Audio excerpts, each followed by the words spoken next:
Hello everybody, back here with the fusion project of a Pollarded Willow. I don't know how clear that's coming out on the camera. It's quite difficult to see from the screen, but very little fusion has occurred, but quite a lot. Let's see if I can't zoom in a little bit there.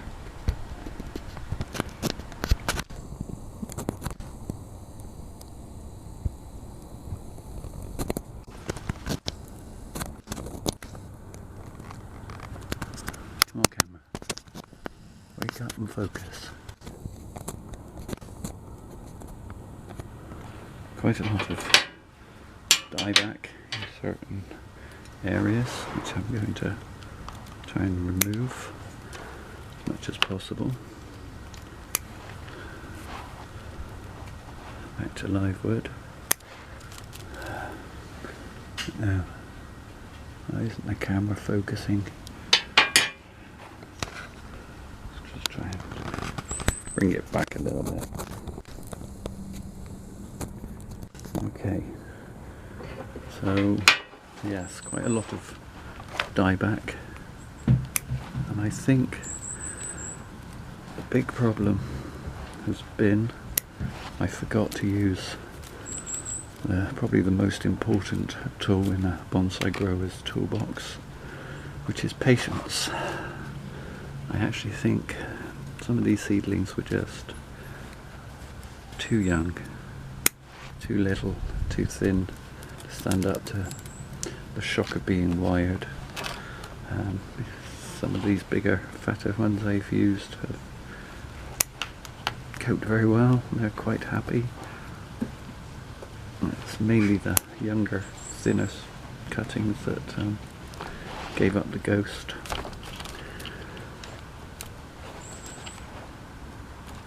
Although just here I think you can see it's a relatively fat piece. I know willows will die back spontaneously from time to time. I think that's usually associated with a lack of water, whereas if you saw my earlier video you would have seen that these spent the entire summer in the pond. So maybe the fish poo didn't agree with them. I don't know. Anyway, as I was saying, there's little to no fusion going on. But I'm not going to dismantle this. I'm going to leave it as it is and let it grow next year. Hopefully, what I'm hoping is that as these grow, obviously some of these will begin to fuse with one another, but I'll also get some side shoots that I can tie in to all these gaps. And one of the problems with a Pollarded willow style is that the top section is obviously much larger than the bottom section, and yet the plants grow bigger at the bottom, obviously, than they do at the top. But we shall see how this grows next year, whether we have any more dieback over the winter. Only time will tell. So any bits that I can't get out I'm just going to leave, and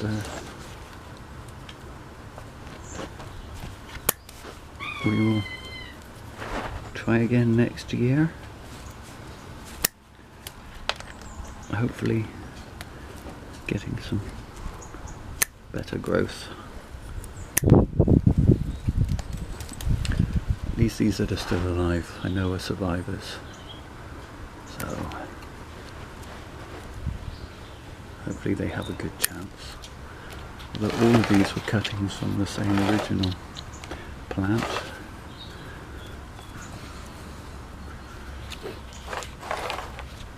As for the other one,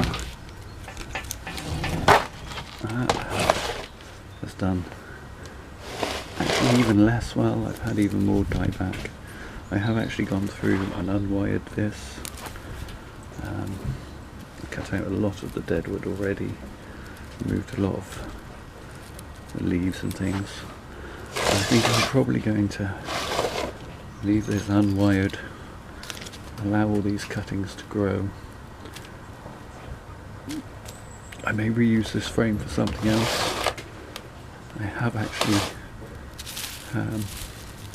got another idea for a bigger fusion willow project, which I will probably grow these on for and use, and I'll show you that in a minute. But I don't think it's going to be this upcoming year when I will be doing that project. I think that's going to be a project for 2017. Goodness, that sounds strange, but you know, we'll cut this here, and I will show you the project I have in mind for 2017.